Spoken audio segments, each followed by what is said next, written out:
Good morning. I'm coming to you from Cleveland on another gloomy and rainy day, but I've had a few requests to start making videos again. I was a little reluctant to do that because I really enjoyed doing that with Elise back in the day when we were bored during the pandemic. But today I'm flying solo. Elise is off killing it as a mom of two, but I'm excited to give this a try again. Today we're going to be talking about denim. This is probably one of the most universal items of clothing in a woman's closet, and also the most frustrating because it can be really difficult to figure out what works for your body type, what works for your lifestyle, like which types of styles are you supposed to have, what's in, what's out, what's trendy, should you buy trendy clothes. I think having a couple key basics as far as what you're looking at when you're looking at your denim and what you should be looking for will be really helpful when you're shopping for clothes. So we're going to start on the skinny end of the spectrum at your skinny jeans. So I know there's been some talk about how these aren't in fashion and aren't cool anymore. And the thing is, skinny jeans are one of the most universally flattering pairs of denim. You can wear them with a lot of different things. There are certain outfits that you do need a trimmer pair of denim to wear with them. So think of if you're wearing an oversized sweater, or if you have boots that you need pants to tuck into, you're going to need a skinny pair of jeans. Now, straight leg jeans are, again, just kind of the next section over. So these are going to be a little bit more of a straight kind of stovepipe leg. So think it's going to be the same width kind of from your hip down to your ankles, maybe with a little bit of a taper. Straight leg jeans have been really popular lately, and these usually come in a high rise. These look great if you have long legs. If you're on the shorter side, this can get a little bit tricky. But they are very trendy. They're great to wear with boots and shoes that are really fitted to your ankle, so you have something that actually goes over it. Next, we're going to talk about there's a whole middle group of denim, whether you want to call it relaxed or boyfriend or mom jeans. They're all kind of the same thing. Basically, it's something with a bit of a higher rise. That's where the jeans are actually fitted to you, and then the rest of the jeans are very relaxed, they're loose. A lot of times these are going to be cuffed because you usually don't want a baggy pair of jeans where you have absolutely no shape in them. So it's good to show a little bit of ankle and to have something that fits your waist really well. So now trending to the opposite end of the spectrum, a boot cut pant. So boot cut, I think sometimes people get a little confused. It's not a flare. A flare has a really wide bottom, and I'm not even gonna cover those because, to be honest, it's a pretty trendy pant that most of you probably aren't utilizing too often. But I would say a boot cut is a good option to have, especially if you're curvy. That tends to balance out your figure really, really nicely.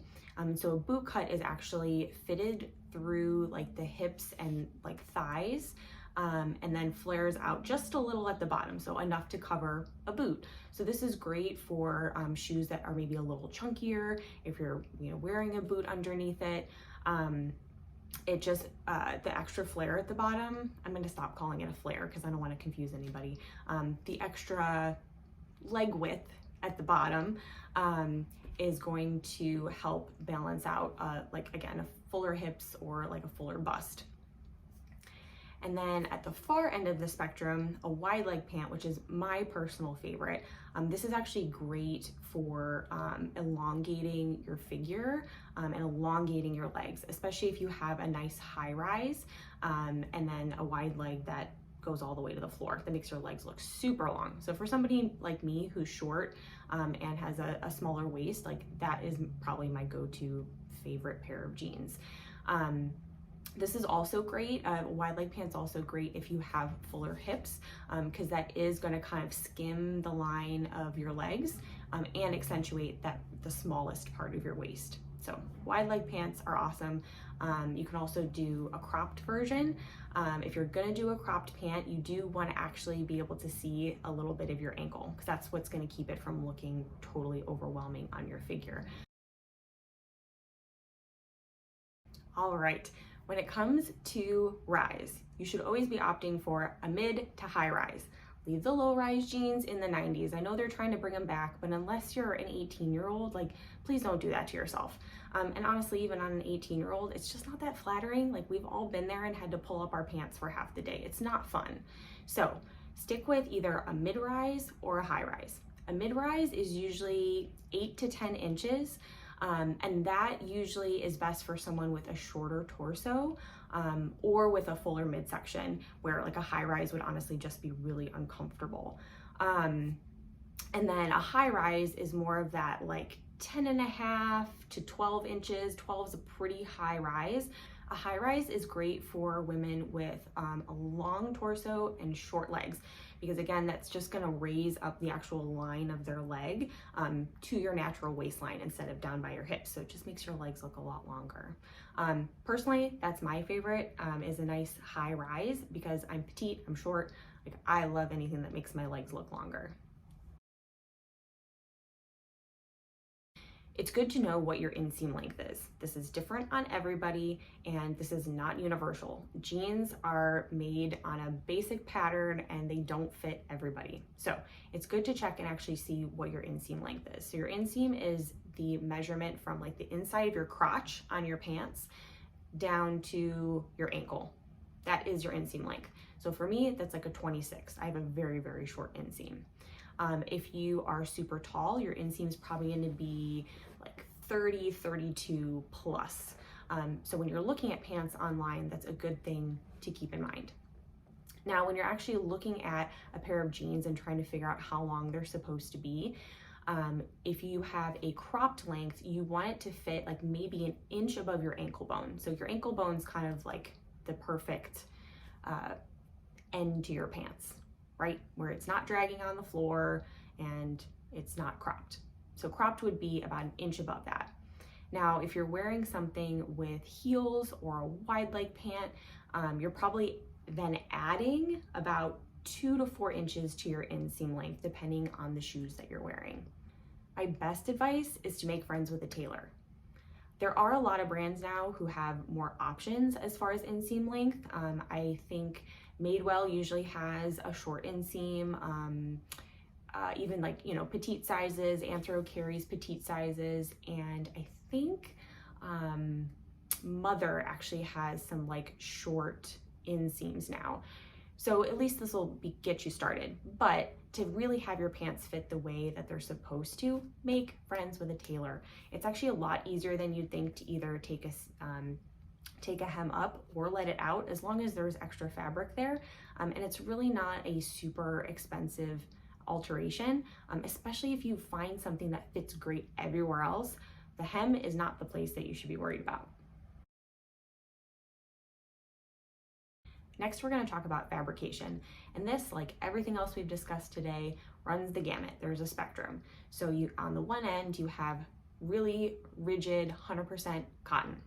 And at the other end of the spectrum, you have your really stretchy, super spandexy jeggings. And as per usual, somewhere in the middle is where you want to be. So sometimes synthetic fabrics get a bad rap, and we do use them probably more often than we need to. However, there is a reason that they were created in the first place, and they do make your denim more flattering, more comfortable, and help it retain its shape. So a good rule of thumb is finding jeans that maybe have 95% cotton and 2 to 5% spandex or stretch or whatever kind of synthetic material they put in there. The last thing we're going to talk about is wash, and I'm going to keep this super short, sweet, and simple because again, there are lots of different options, but a good rule of thumb is your dark, solid denim tends to look more professional. So it's better to pair with your blazers, blouses, heels, and then your light wash textured denim is going to look more casual. So you're going to wear that with your t-shirts, sneakers, things like that. Now that you know the basics, it's time to go try some denim on. There's no getting around this. You have to go try things on to figure out what you like and what you feel comfortable in. If you're not looking forward to it, take your daughter, take a friend, make a day of it, grab coffees, and just experiment. That's really the only way you can find out what works. And if this still feels super overwhelming, please, please, please schedule a styling session. This is why I do what I do, because there is so much information and so many options. And so if you don't know where to start, especially for you, your lifestyle, and your body type, please get in contact with me. All of my information is below, and you can also find it on my website at www.emilykoenig.com. Thanks so much for joining me today. And if you're not subscribed already, please join my mailing list. You can do that below or on my website, and I will see you again soon.